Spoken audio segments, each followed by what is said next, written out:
사랑이 있었기에 나는 행복했습니다. 여러분도 행복하세요. 오늘 소개해드릴 책은 김영석 교수가 103년 인생에서 깨달은 행복의 철학, 100세 철학자의 행복론입니다. 행복이 어디에 있는지 찾아가는 시간이 되시길 바랍니다. 나의 건강 비결. 나는 무척 병약한 체질로 태어났다.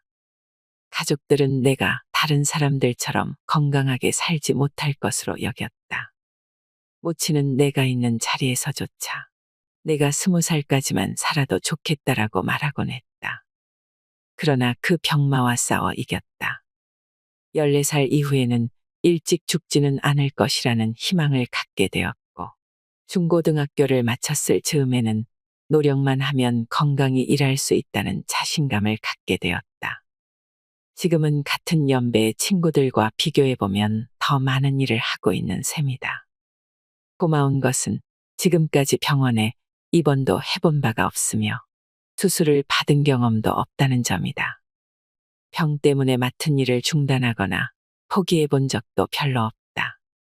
감사하고 또 감사할 따름이다. 30을 넘기면서부터는 나도 건강히 일할 수 있다는 자신이 생겼고, 50을 넘기면서부터는 다른 사람 못지않은 건강을 유지할 수 있었다. 70이 되면서부터는 오히려 남들보다 건강하다는 평을 받기에 이르렀다. 특별한 비결이 있는 것은 아니다. 주어진 일을 위해서는 건강해야 한다는 의무감 비슷한 의지를 갖고 살았을 뿐이다. 술과 담배가 건강에 좋을 리 없기 때문에 멀리한 것이 노년기의 건강에 큰 도움이 되었다. 약한 사람들에게는 주어진 장점이 있다. 무리를 하지 않는다는 것이다. 한평생 많은 일을 했다. 100의 일을 할 수 있어도 언제나 90가지의 책임을 맡곤 했다. 그래야 120가지의 일을 하게 된다. 처음부터 120을 맡으면 100도 못하는 법이다. 요사이는 건강을 위한 충고들이 어디서나 들려온다. 그 첫째가 바로 운동이다. 그러나 불행하게도 나는 50이 될 때까지 운동을 즐기지 못했다. 너무 바쁘게 살았던 까닭이다. 친구들이 다 즐기는 낚시, 골프, 등산 같은 것은 생각조차 못했다. 일 때문에 그렇게 긴 시간을 할애할 수가 없었다. 50이 넘으면서 대학의 친구들과 축구를 시작했다. 몇 해 동안은 즐기는데 무리가 없었다. 그러나 체력의 한계를 느꼈고 아이들의 권고에 따라 얼마 동안은 정구를 했다. 그런데 정구는 짝이 있어야 한다. 정해진 시간을 지키지 않으면 안 된다. 그래서 정년퇴직 조금 전부터 혼자서 아무 때나 즐길 수 있는 운동을 찾기에 이르렀다. 수영이었다. 수영은 전신운동이고 수영장만 있으면 언제나 할 수 있어 좋았다. 그러나 무리하지는 않았다. 100을 할 수 있어도 90쯤으로 끝내야 다음날 다시 하고 싶어지는 법이다. 수영을 시작한 지 30년이 넘었다. 거의 매일 조금씩 즐긴다. 더 나이가 들면 걷기 운동이 좋다. 건강을 위해 운동을 하고 운동을 위해 걷는다는 생각보다는 산길이 좋으니 걷는다는 마음으로 걷는 게 좋다. 바다 해안길이나 공원 산책길 흙 위를 맨발로 걷는 것도 참 좋다. 맨발 걷기를 하면 몸이 건강해지는 것을 느낄 수 있을 것이다. 걷는 것이 습관이 되면 걷고 있다는 것도 못 느낄 만큼 즐거운 시간을 가질 수 있다. 그래도 신체는 늙어가기 마련이다. 70대에는 해마다 늙더니 80이 되니까 달마다 늙는 것 같았는데 90이 넘으니까 날마다 늙는 것 같다던 어느 선배의 말이 생각난다. 늙는 것을 어떻게 막을 수 있겠는가. 그러나 60을 넘기면서부터는 정서적 안정과 정신 건강을 유지하며 체력을 높여가는 것이 좋다. 육체는 늙어도 정서적 노쇠는 쉬이 찾아오지 않는다. 그리고 정신 건강, 즉 사고력은 더 오래 지속되는 것이 사실이다. 몸은 늙어도 감정은 옛날과 같다. 라는 말을 자주 듣는다. 그러나 감정보다 더 오래 지속되는 것은 사고력인 것 같다. 그래서 나이 들수록 정서적 젊음과 정신 건강에 관심을 쏟아야 한다. 젊었을 때는 건강한 신체에 건강한 정신이 깃든다라는 말이 적절하다. 그러나 늙으면 건강한 정신력이 신체 건강을 유지한다는 뜻으로 받아들일 수 있겠다. 그런 점들을 따져보자니 나는 건강에 성공한 편이라는 생각이 든다. 건강은 만들어가는 것이다. 건강을 잃으면 모든 것을 잃는다. 건강은 생명과 연관되어 있기 때문이다. 이렇게 소중한 건강의 1차적 책임을 맡은 사람은 의사다. 그래서 우리는 인수를 베푸는 의사들에게 감사의 뜻을 가진다. 그러나 건강에 대한 2차적 책임은 우리 모두에게 있다. 먼저 병을 알아본 사람이 의사가 된다는 말이 있다. 예컨대 나 같은 사람이 정신 건강을 말하는 것은 용납될 수 있을 것 같다. 그리고 40세가 넘으면서 정신 건강이 신체 건강에 큰 영향과 도움을 준다는 것은 누구나 인정한다. 병의 개념도 그렇다. 옛날에는 약을 주거나 수술을 하는 의사가 병을 치료했다. 그러나 프로이트 이후에는 정신적인 병, 흔히 말하는 스트레스가 제2의 병으로 등장하기 시작했다. 참다운 병의 치료는 신체적인 요소와 정신적인 것의 합작품임을 누구도 부정하지 않는다. 여기에 나 같은 사람이 건강으로 가는 한두 가지 제안을 해보는 것은 좁은 의미의 경험담 비슷한 것이다. 내 모친은 100세가 넘어 세상을 뜨셨다. 그러나 나는 지극히 건강이 나쁜 유소년기를 보냈다. 신체 건강에 있어서는 열등생이었다. 그런데 지금은 누구보다도 건강하게 일하는 편에 속하고 100세의 나이를 넘기고 있다. 이런 과거와 경험에서 몇 가지를 얘기를 해보고 싶다. 나는 건강의 기본적인 책임은 자기 자신에게 있다고 생각한다. 지나친 관심도 좋지는 않지만 지나친 무관심도 옳지 못하다. 의사를 비롯한 주변 사람들의 조언과 도움을 받으면서도 자기 건강은 항상 자신이 관리해야 한다. 그 가장 중요한 한 가지는 건강에 해로운 습관이나 행동을 삼가는 일이다. 최근 많이 언급되고 있는 담배가 그렇다. 담배도 어려운 문제다. 내가 하루에 한두 잔씩의 커피를 즐기면서 다른 사람의 기호품을 막아야 한다고 말할 자격은 없다. 그러나 적절한 양의 술은 좋을 수 있지만 담배는 끊는 것이 좋다. 담배를 즐기던 의사들도 40세가 넘으면 모두 금연에 들어간다. 그 영향을 잘 알기 때문이다. 나는 담배를 즐기던 친구들이 폐암으로 한창 일할 나이에 죽는 것을 여러 번 보았다. 담배를 즐기던 친구들이 비교적 일찍 귀가 멀어지는 경우도 자주 발견하곤 한다. 젊었을 때는 모르지만 나이 들면 돌이킬 수 없는 후회를 하게 된다. 나는 평생 술, 담배를 모르고 살았다. 지금은 그것을 고맙게 생각하고 있다. 알면서 건강을 해치는 것은 생명과 인생을 가볍게 여기는 잘못을 저지르는 일이다. 건강을 위한 좋지 못한 습관 중에 하나는 체력이나 정신력을 무리할 정도로 혹사하는 일이다. 내 제자 한 사람은 결혼을 한 뒤 독일로 유학을 가게 되어 있었다. 그런데 어느 날 친구들과 바닷가에 나가 술을 마신 뒤에 물에 뛰어들었다가 심장마비로 죽어 온 가족을 슬픔에 빠뜨렸다. 나는 그 장례식에서 내 제자가 나같이 약한 체질로 태어났다면 그런 비극은 없었을 것이라고 생각했다. 결코 무리한 일은 하지 않았을 것이기 때문이다. 이런 실수는 어른들도 저지른다. 대개의 경우 자기 건강을 과신하기 때문이다. 자기가 갖고 있는 건강의 한계 안에서 이를 수행하는 습관을 지닌 사람이 병을 앓지 않고 많은 일을 하며 건강을 유지할 수 있다. 내 친구 교수 한 사람은 중학교 2학년 때 폐를 심하게 앓았다. 가정에 재력이 없었다면 살아남기 어려웠을 정도였다. 그래서 운동도 해본 일이 없었다. 가벼운 산책이 고작이었다. 그러나 꾸준히 조절해 나갔기 때문에 지금은 많은 업적을 남겼고 70대 후반의 고령에도 나름대로 건강을 유지하고 있다. 그 친구의 말을 빌리면 중학교 때 병원에서 나온 뒤로는 병원 신세를 진 바가 없다는 것이다. 운동선수들이 나이 들어 정상인보다 건강을 유지하기 힘든 것은 신체적인 과로 때문일 것이다. 그리고 체력에만 치중했기 때문에 정신수양과 체력의 균형을 상실한 경우도 있다.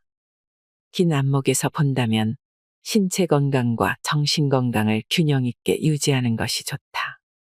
건강한 정신은 건강한 신체에 머문다는 말은 옳다. 그러나 40세가 지나고 중년기로 접어들 때부터는 강한 정신력을 가진 사람이 신체 건강도 유지하게 된다. 40세가 될 때까지 신체 건강은 별로 타격을 받지 않으나 나이 들면 정신적 타격이 신체에 미치는 영향이 대단히 크다. 때로는 치명적일 수도 있다.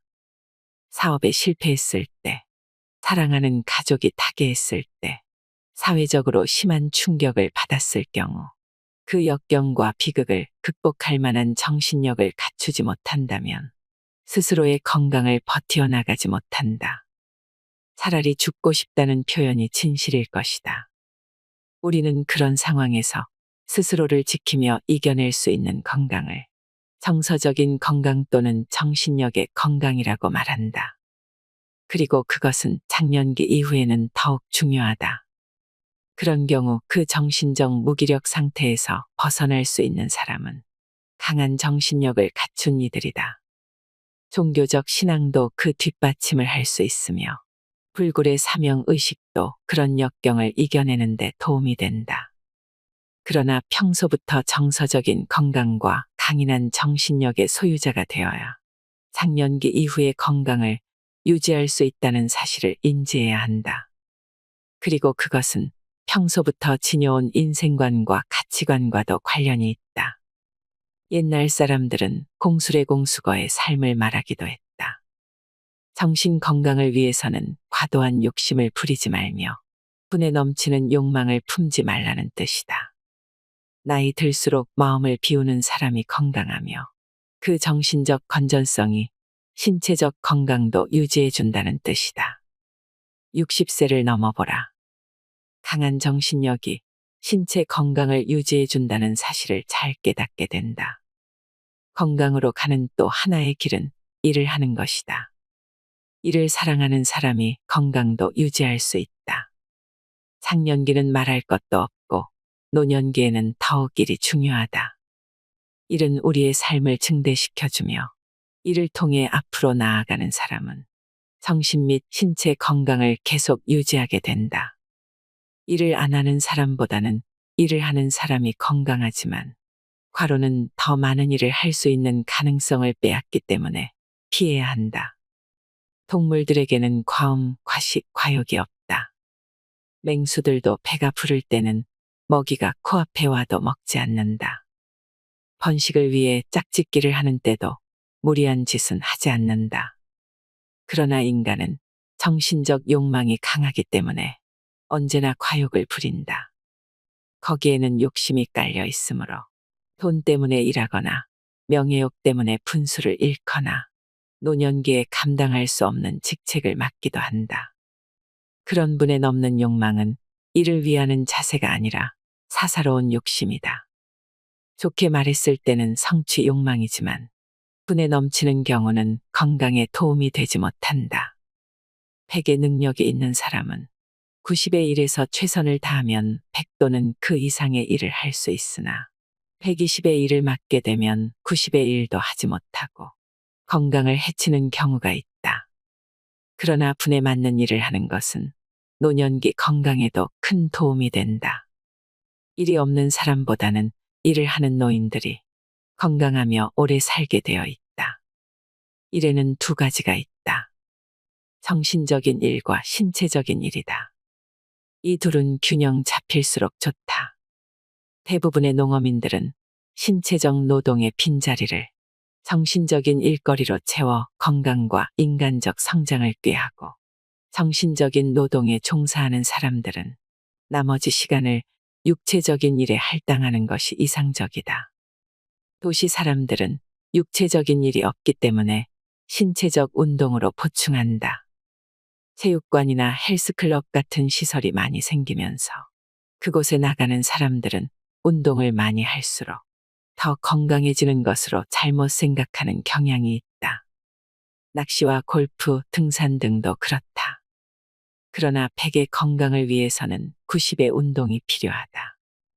지나친 운동과 건강에 대한 욕심 때문에 건강에 피해를 줄 정도로 운동할 필요는 없다. 나이든 사람이 운동량을 자랑하는 것은 어리석은 일이다.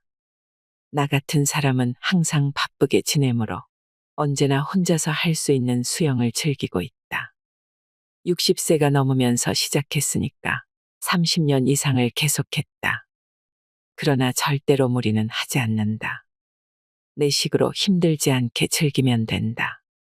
앞으로 얼마나 더 계속할지 모르지만 좀 더 나이가 들게 되면 산책으로 바뀔 것 같다. 나는 산책이 가장 좋은 운동이라고 생각한다. 젊어서는 조깅을 하고 60세 이후에는 많이 걷고 더 노령기에 이르면 천천히 적당히 걷는 것이 건강에 가장 좋다고 생각한다. 독일에서는 국민 건강을 위해 자전거와 수영을 권하는 모양이다. 늙으면 하반신의 체력이 달리기 때문에 하체 운동이 필요할 것 같다. 나는 기계를 이용하는 운동은 하지 않는다. 자연스럽지 못하기 때문이다. 운동선수가 되고 싶은 젊은 사람이라면 모르겠으나 장년기 이후에는 신체적인 노동 대신 자연스럽고 적절한 운동이 건강에 도움이 된다. 그리고 60세를 넘기면 의도적으로 일과 건강의 조화를 택하는 것이 좋다. 건강과 음식은 필수 관계라고 한다. 나는 그런 지식을 전문가로부터 듣는다. 한두 가지 확실한 것은 편식과 과식을 피하는 일이다. 편식은 영양 부족을 가져오고 과식은 소식보다 피해를 준다는 것은 잘 알려져 있다. 어떤 이들은 지나치게 채식을 주장하고 어떤 음식은 해롭다고 말하지만 음식을 섭취해보면 자연스럽게 해결되는 문제로 생각한다. 체질에 따라 다르겠으나 늙어서는 육식보다 채식을 택하게 되며 먹고 싶은 음식이 몸에 도움이 된다는 것을 알게 되어 있다. 지나친 관심이 오히려 좋지 않은 것 같다. 나는 보약은 별로 찬성하지 않으며 약은 될 수 있는 대로 먹지 않는 편이다. 보약은 병을 앓고 난 후에 약간 필요하다든지 늙어서 조금씩 먹는 것은 도움이 되겠지만 보신을 위한 보약은 좋아 보이지 않는다. 여성들이 지나치게 화장을 많이 하면 노년기가 되어서 갑자기 피부가 노쇠하듯이 불필요한 보약은 늙을수록 체력이나 체질을 약화시키는 것이라고 생각한다. 나는 내 주변에서 건강하게 일하는 사람들 대부분이 보약을 멀리하는 것을 본다. 보약의 필요조차 느끼지 않는 것 같다. 옛날 우리나라에서 보약을 가장 많이 먹는 사람은 임금이나 왕족들이었다. 그들의 평균 수명이 낮은 것은 보약 때문일지 모른다. 좋은 내과 의사는 필요한 때에만 투약을 한다. 그리고 주사는 가급적 피한다. 건강을 위해서는 자생력이 제일이고 자생력을 돕는데 약이 필요하며 이미 때를 놓쳤을 때 주사가 필요한 것 같다. 내 모친은 97세 때 대퇴골 수술을 받게 되었다. 모두가 생명이 위험할 것 같다고 걱정했다. 그런데 장년기 환자 못지않게 빨리 회복되었다. 과거에 약을 먹은 일이 없었기 때문에 항생제 약효가 크게 작용했던 것 같다. 꼭 필요하지 않은 약은 삼가는 것이 좋다. 사람들은 성생활과 건강에 관해서 여러 가지 생각들을 갖고 있다. 성생활의 횟수가 적으면 적을수록 건강에 좋다는 이들도 있고, 오히려 적절한 성생활이 건강에 도움이 된다고도 말한다. 모두 일리가 있는 체험담일 것이다.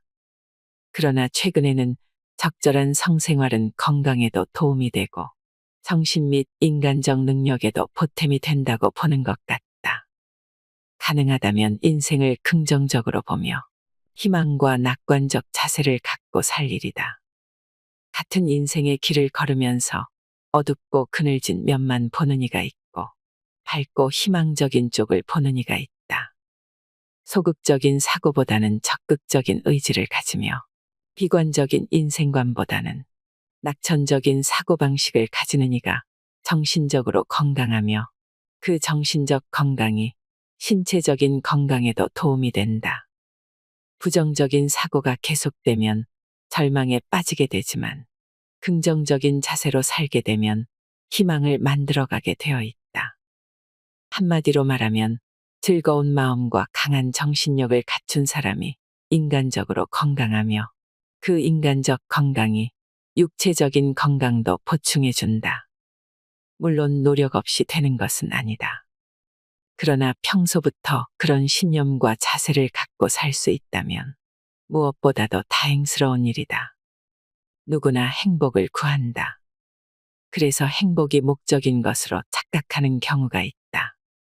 행복해지기 위해서 일을 한다는 생각은 할 수 있다. 그러나 행복이 먼 앞날에 있는 것은 아니다. 행복이 미래에만 있다면 인간은 행복해질 수가 없다. 미래는 아직 오지 않았고 우리는 현재에 살고 있기 때문이다. 그렇다고 행복이 과거에 있는 것은 더욱 아니다. 과거는 이미 사라져 없어졌기 때문에 과거의 행복도 있을 곳이 없다. 그러면 행복은 어디에 있는가?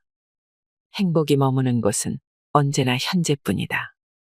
지금 여기에 있는 행복이 행복이다.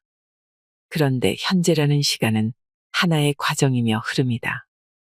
미래에서 현재를 거쳐 과거로 간다고 해도 현재는 지나가는 과정이며 시간이 과거로부터 현재를 거쳐 미래로 간다고 해도 현재는 지나가는 순간순간이다. 행복이 있다면 이러한 순간으로서의 현재에 있을 뿐이다.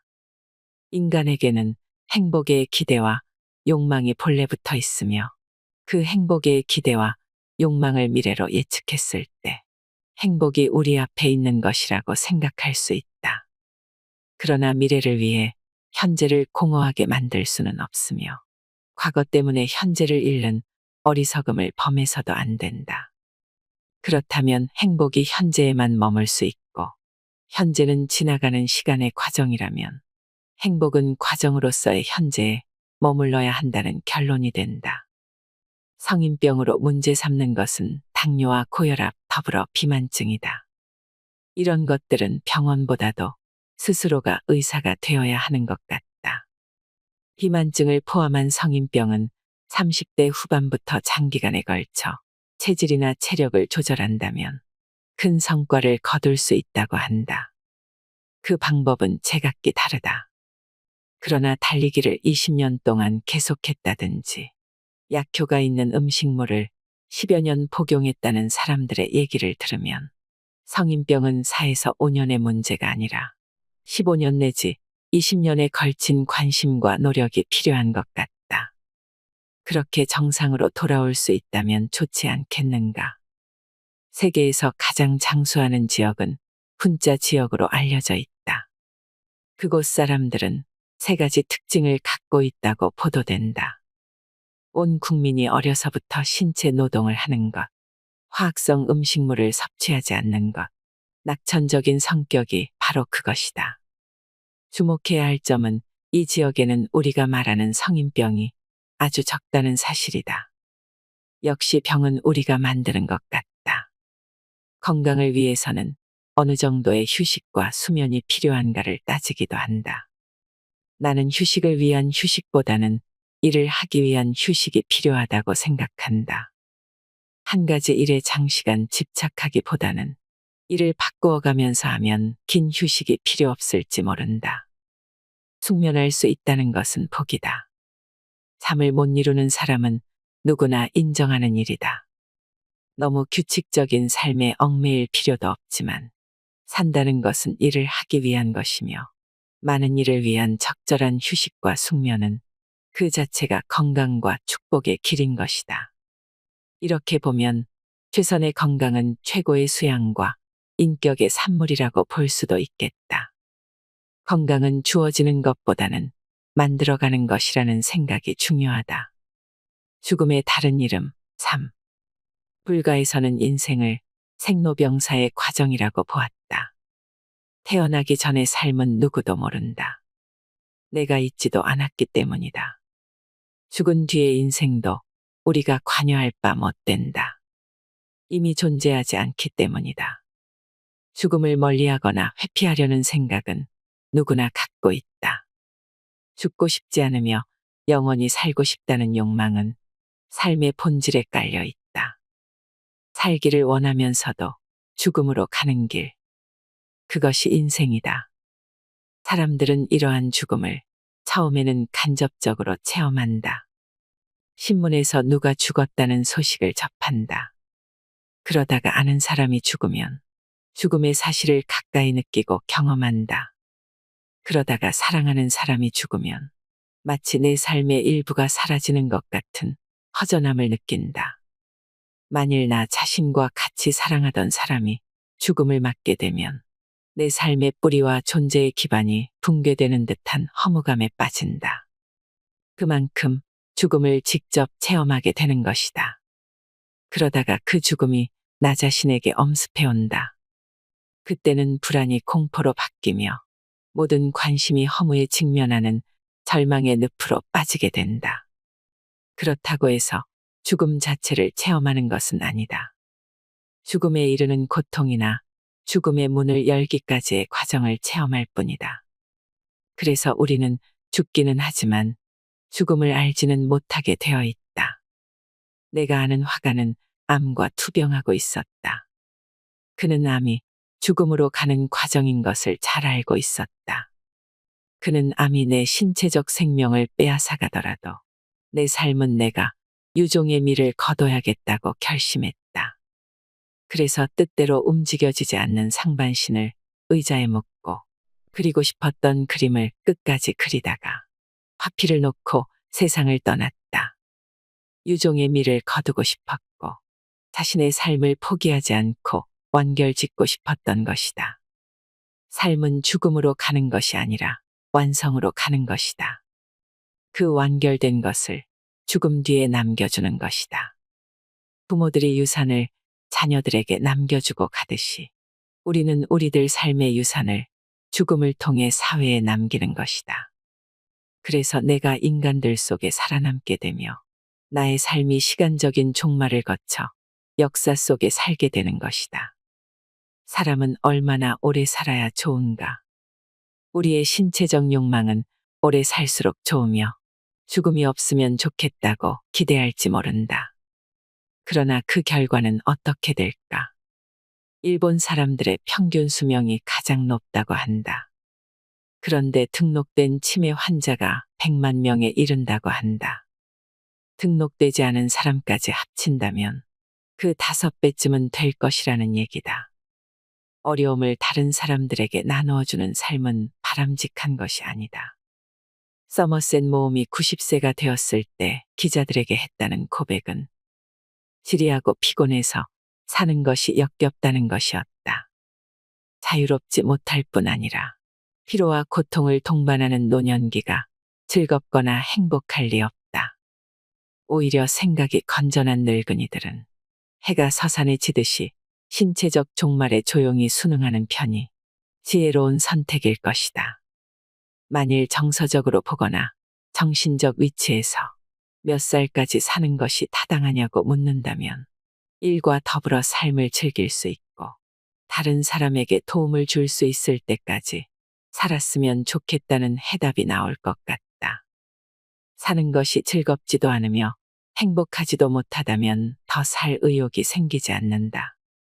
그 즐거움과 행복의 기본 조건은 일을 할 수 있습니다. 성장 연기에는 모르지만 늙어서 가장 아쉬운 것은 일이다. 일 없는 노년기는 자신과 이웃을 위해서도 반가운 것이 못 된다. 또 다른 사람에게 고통을 주거나 어려움을 주는 삶은 보람을 가져오지 못한다. 그것은 나 때문에 사랑하는 사람들에게 피해와 고통을 가하는 처사가 되기 때문이다. 물론 생사를 우리 마음대로 할 수 있는 것은 아니다. 그러나 생각으로 정리한다면 일할 수 있고 다른 사람들에게 도움을 줄 수 있을 때까지 살 수 있다면 감사한 인생이 되지 않겠는가? 일에서 즐거움과 행복을 얻고 사랑하는 사람을 도울 수 있어 보람을 얻는다면 비록 노년기라고 하더라도 고귀한 삶이 될 수 있을 것이다.